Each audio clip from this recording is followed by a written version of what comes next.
الحمد لله نحمده ونستعينه ونستغفره ونؤمن به ونتوكل عليه ونعوذ بالله من شرور أنفسنا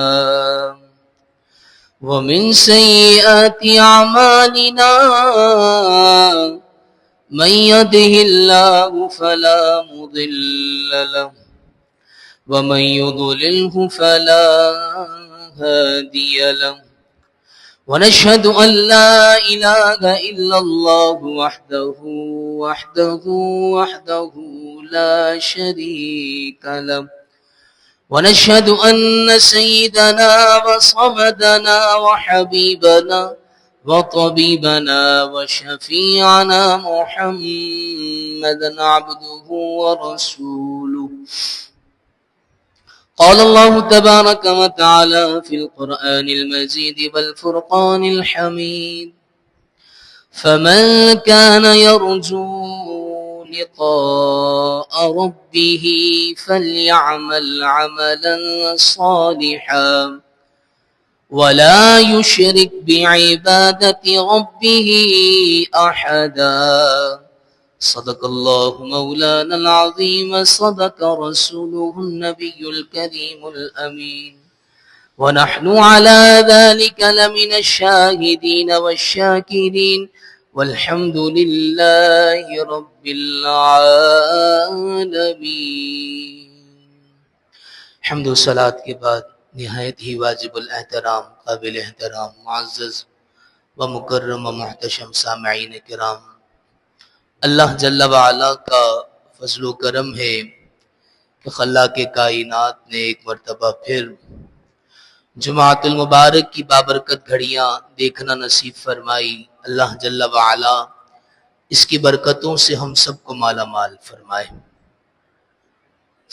نبی پاک صاحب الاولاق، سیاح افلاق، جناب رحمت للعالمین، جناب خاتم النبیین صلی اللہ علیہ وسلم کی ذات مبارکہ پر درود پاک پڑھنے کے بے شمار فضائل و برکات احادیث مبارکہ میں موجود ہیں.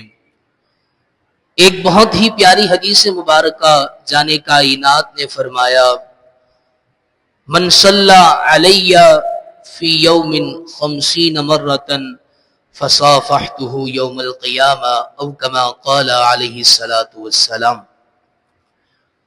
کہ جو شخص فقط دن بھر میں 50 مرتبہ درود پاک پڑھتا ہے، اللہ کے پیارے حبیب صلی اللہ علیہ وسلم نے ارشاد فرمایا کہ کل بروز قیامت میں اس امتی سے مصافحہ کروں گا. سبحان اللہ، کتنی بڑی بات ہے. اپنی عادت بنائیں، دکھوں نے تم کو جو گھیرا ہے تو درود پڑھو، گر حاضری کی تمنا ہے تو درود پڑھو، اگر درود پڑھو مومنوں قرینے سے حضور خود ہی چلے آئیں گے مدینے سے. اتنا تو ہو جو کوئی آہ کرے دل سے، پکاریں تو صحیح. پھر دیکھیں کیسی کرم نوازی ہوتی ہے. جمعۃ المبارک کا دن ہے، محبت کے ساتھ ایک مرتبہ درود پاک پڑھ لیجیے. صلو علی الحبیب صلی اللہ تعالی علی محمد صلی اللہ تعالی علیہ وسلم.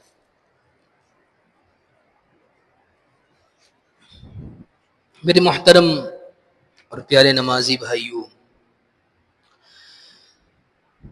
اللہ تبارک و تعالی قرآن مجید فرقان حمید برہان رشید میں ارشاد فرماتا ہے: فمن کان یرجو لقاء ربہ، پس جس بندے کی یہ خواہش ہے، یہ تمنا ہے، وہ امید کرتا ہے کہ وہ اپنے رب سے ملاقات کرے، تو اس کے لیے اس کو کیا کرنا پڑے گا؟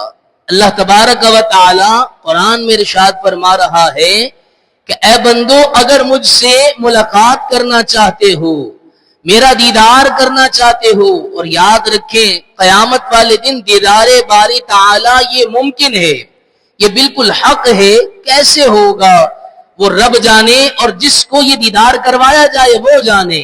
لیکن اس دنیا کے اندر کوئی خاکہ بیان نہیں کر سکتے کہ ایسے دیدار کیا جائے گا، کیونکہ اللہ تبارک و تعالی جسم و جسمانیت سے پاک ہے. نہ اللہ تبارک و تعالی کا چہرہ ہے، نہ اللہ کا جسم ہے. اللہ تبارک و تعالی ان ہر چیزوں سے منزہ اور مبرہ ہے. پھر دیدار کیسے کروائے گا یہ رب جانے، اور جس کو دیدار کروایا جائے اس کا بندہ جانے.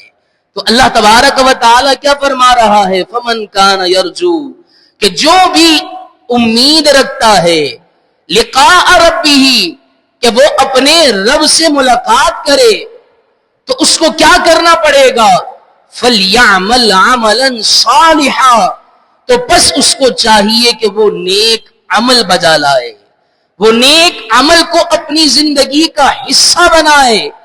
اور وَلَا يُشْرِكْ بِعِبَادَةِ رَبِّهِ أَحَدًا، اور رب کی ملاقات، رب کا دیدار کب ممکن ہے؟